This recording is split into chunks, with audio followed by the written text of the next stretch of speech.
दिल्ली विधानसभा चुनाव में बीजेपी ने इस बार आम आदमी पार्टी केजरीवाल को बुरी तरह से धो दिया है और 27 साल बाद दिल्ली में बीजेपी की सरकार बनने जा रही है। आम आदमी पार्टी और केजरीवाल के हारने को लेकर के ढेर सारे कारण गिनाए जा रहे हैं। पहला कारण तो ये बताया जा रहा है कि 11 साल लगातार सत्ता में रहने के कारण उनके खिलाफ एंटी इनकम्बेंसी भी हो गई थी, और दूसरा कारण जिस प्रकार से जिन उम्मीदों के साथ केजरीवाल सत्ता में आए थे, राजनीति में आए थे, ईमानदारी और शुचिता की दुहाई देते थे, राजा हरिश्चंद्र बनने के दावे करते थे, लोगों ने शुरू में विश्वास कर लिया और बहुमत, इतना जोरदार बहुमत दिया कि केजरीवाल अपने सिद्धांतों से भाग गए। और तीसरा कारण यह बताया जाता है कि बीजेपी ने बहुत रणनीति बना करके चुनाव लड़ा है, लेकिन हम आपको बताने जा रहे हैं कि दिल्ली में आम आदमी पार्टी केजरीवाल को चारों खाने चित करने में बीजेपी की मदद किस प्रकार से कांग्रेस ने की। आप सोचेंगे कि कांग्रेस और बीजेपी की मदद कैसे कर सकती है, तो यही राजनीति है। दरअसल इसमें कांग्रेस का भी दोष नहीं है।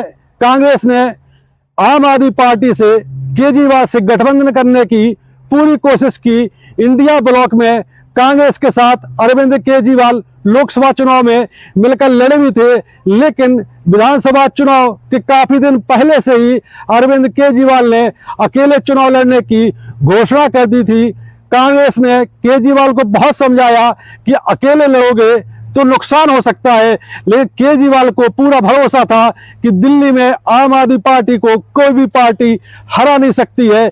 आज हम आपको आंकड़ों के साथ बता रहे हैं कि कांग्रेस ने किस प्रकार से आम आदमी पार्टी को 17 सीटों पर हरवा दिया। कैसे, आइए हम जानते हैं।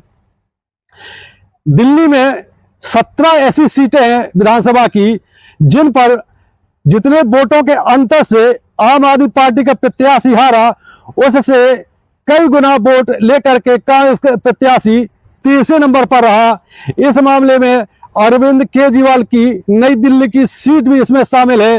अरविंद केजरीवाल लगभग 4000 वोटों से प्रवेश वर्मा से चुनाव हार गए और इसी सीट पर कांग्रेस ने पूर्व मुख्यमंत्री शीला दीक्षित के बेटे संदीप दीक्षित को उतार दिया। संदीप दीक्षित यहां से 4600 वोट लेकर के तीसरे नंबर पर रहे। मतलब यदि यहां कांग्रेस से गठबंधन होता आम आदमी पार्टी का, तो केजरीवाल को हार का सामना नहीं करना पड़ता। इस प्रकार की 17 सीटें हैं। जंगपुरा सीट भी इसी में शामिल है। जंगपुरा विधानसभा सीट से आम आदमी पार्टी के डिप्टी सीएम रहे और कद्दावर नेता 2 नंबर के माने जाते हैं आम आदमी पार्टी में, मनीष सिसोदिया मात्र 675 वोटों से चुनाव हार गए। और इसी विधानसभा सीट पर कांग्रेस ने 7400 वोट हासिल किए। यानी इस सीट पर भी यदि कांग्रेस का प्रत्याशी न उतरा होता तो मनीष सिसोदिया आम आदमी पार्टी के बड़ी आसानी से चुनाव जीत जाते। इसी प्रकार त्रिलोकपुरी भी पूर्वी दिल्ली की एक सीट है, यहां पर भी आम आदमी पार्टी को मात्र 392 वोट से चुनाव में हार का सामना करना पड़ा। इस सीट पर कांग्रेस ने 6200 वोट हासिल किए। कांग्रेस पार्टी तीसरे नंबर पर रही। इस प्रकार की दिल्ली में 17 सीटें हैं जिन पर कांग्रेस ने इतने वोट हासिल कर लिए कि आम आदमी पार्टी के हारने का रास्ता साफ हो गया। हम आपको बता दें कि 2025 में जो विधानसभा चुनाव हुए उसमें आम आदमी पार्टी को 43% वोट मिले, लगभग 43.5% वोट मिले और 22 सीटें जीती हैं।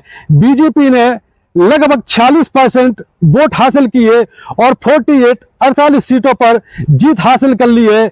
मतलब 2 से 2.25% वोट का अंतर है इस चुनाव में बीजेपी और आम आदमी पार्टी के बीच।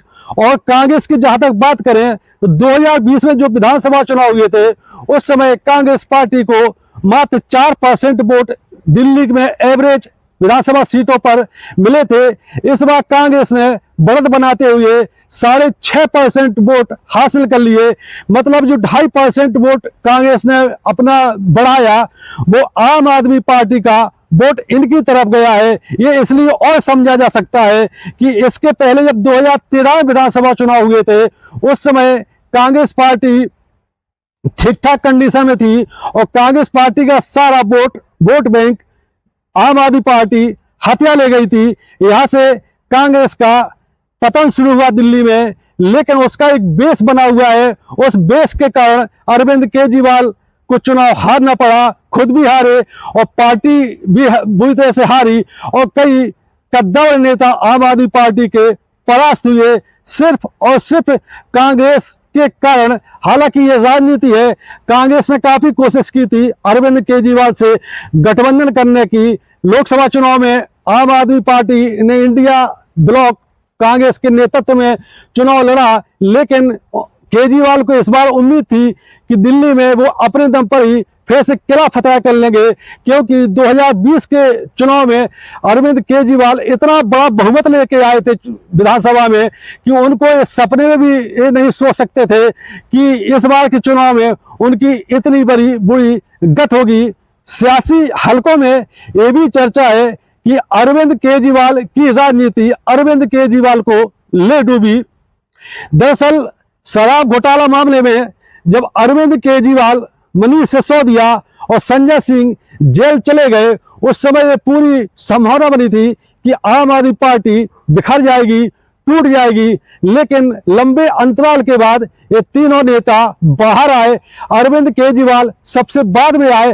जब अरविंद केजरीवाल जेल से छूटने के लिए व्याकुल थे, क्योंकि विधानसभा का चुनाव सिर पर आ गया था, तो ऐसी चर्चा है राजनीतिक हलकों में कि जो अरविंद केजरीवाल की तरफ से शराब घोटाले में जो वकील केस लड़ रहे हैं, उनके पास बीजेपी वालों ने ये मैसेज भेजा और अरविंद केजरीवाल के पास इस प्रकार का संदेश भिजवाया कि यदि विधानसभा चुनाव में तुम कांग्रेस से गठबंधन नहीं करोगे तो ईडी और जो शराब घोटाले की जांच एजेंसियां तुम्हारे खिलाफ सबूत जुटा करके तुम्हारी जमानत का विरोध कर रही है, वो कुछ नरम पड़ जाएंगी कोर्ट में और तुम्हें जमानत आसानी से मिल जाएगी। इसके बाद तुम्हारी राह आसान हो जाएगी। दरअसल इसके पीछे बीजेपी की रणनीति यही थी कि यदि अरविंद केजरीवाल कांग्रेस से गठबंधन नहीं करेंगे तो कांग्रेस का जो वोट बैंक है कुछ बढ़ जाएगा, क्योंकि कांग्रेस के पक्ष में कुछ लोग दलित समाज और मुस्लिम समाज अब आने लगा है। और जैसे ही कांग्रेस का वोट बैंक बढ़ेगा तो अरविंद केजरीवाल की आम आदमी पार्टी का वोट बैंक घटेगा। और यदि 2-3% वोट बैंक बीजेपी ने एंटी इनकम्बेंसी और शीश महल शराब घोटाला और अरविंद केजरीवाल के भ्रष्टाचार के मुद्दों को उठा करके यदि अपना जो बेस वोट बैंक है बीजेपी ने उससे अगर 3 से 4% ही वो बढ़ोतरी कर लेती है तो वो दिल्ली की सत्ता 27 साल बाद हासिल कर सकती है।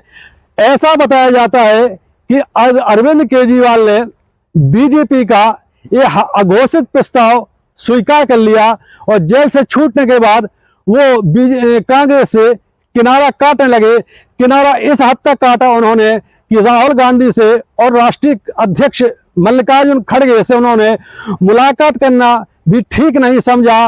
और जब विधानसभा चुनाव घोषित हो गए तो उसके बाद कांग्रेस के नेताओं ने फिर भी प्रयास किया कि आम आदमी पार्टी के साथ उनका गठबंधन हो जाए। कांग्रेस ने सिर्फ 8 से 10 सीटें ही डिमांड की थी। टोटल 70 सीटें हैं। 70 में से कांग्रेस चाहती थी कि 8 या 10 सीटें मिल जाए तो आम आदमी पार्टी से गठबंधन किया जा सकता है बीजेपी को हराने के लिए। लेकिन अरविंद केजरीवाल अघोषित शर्त के मुताबिक एक तो उन्हें पूरा कॉन्फिडेंस था कि दिल्ली में उनको कोई हरा नहीं सकता है, उनकी मुफ्त की योजनाएं इतनी ज्यादा पॉपुलर है कि उनको कोई हरा नहीं सकता है। अरविंद केजरीवाल कई बार ऐसा बोल भी चुके हैं कि दिल्ली में मोदी हो या शाह हो या योगी हो, कोई उनको हरा नहीं सकता।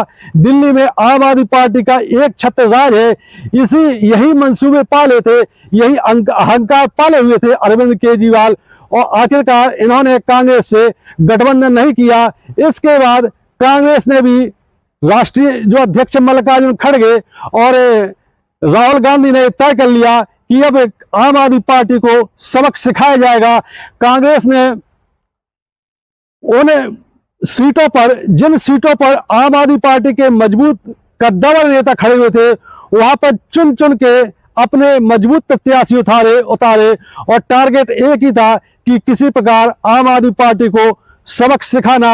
आखिरकार कांग्रेस ने संदीप दीक्षित को अरविंद केजरीवाल के खिलाफ उतारा नई दिल्ली विधानसभा सीट से, और संदीप दीक्षित ने अपना बदला, राजनीतिक बदला ले लिया, क्योंकि 2013 में अरविंद केजरीवाल ने संदीप दीक्षित की मां, जो कि बहुत पॉपुलर लीडर थी कांग्रेस की, दिल्ली में 3 बार मुख्यमंत्री रही, उनको नई दिल्ली से विधानसभा सीट से हरा दिया था। इस बार संदीप दीक्षित ने भले ही 4600 वोट हासिल किए हो, लेकिन अरविंद केजरीवाल से अपनी मां की हार का बदला ले लिया। अब लोग कहते हैं कि अब आगे आम आदमी पार्टी का और अरविंद केजरीवाल का क्या होगा? क्या आम आदमी पार्टी टूट जाएगी, बिखर जाएगी? क्या अरविंद केजरीवाल का राजनीतिक सफर पूरा हो चुका है? तो हम आपको बता दें कि ये राजनीति है, इसमें सब कुछ संभव है, लोग फिर से पनप जाते हैं, लेकिन इससे एक बात जरूर तय हो गई है कि अब जो पार्टी, जैसे महाराष्ट्र में शिवसेना उद्धव ठाकरे गुट और शरद पवार की एनसीपी, और पश्चिम बंगाल में ममता बनर्जी, और उत्तर प्रदेश में समाजवादी पार्टी के अखिलेश यादव कांग्रेस से किनारा करने के चक्कर में थे, इंडिया गठबंधन को खत्म करने के चक्कर में थे, या इस प्रयास में थे कि इंडिया गठबंधन का नेतृत्व ममता बनर्जी तृणमूल कांग्रेस की नेता करें।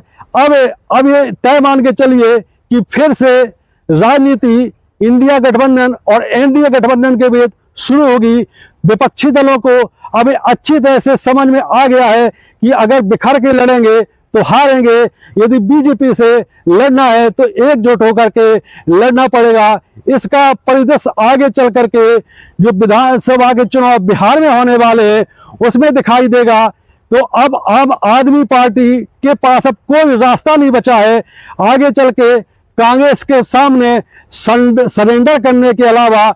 इसलिए कहते हैं कि यदि कोई इंसान ये सोच करके अपने जीवन की जंग लड़े या कोई भी लड़ाई लड़े कि वो तो हारना ही, वो तो हारने के तैयार है, तो वो इंसान, वो व्यक्ति बहुत खतरनाक हो जाता है और वो इतना कुछ गेन कर लेता है जिसकी वो उम्मीद नहीं कर सकता था।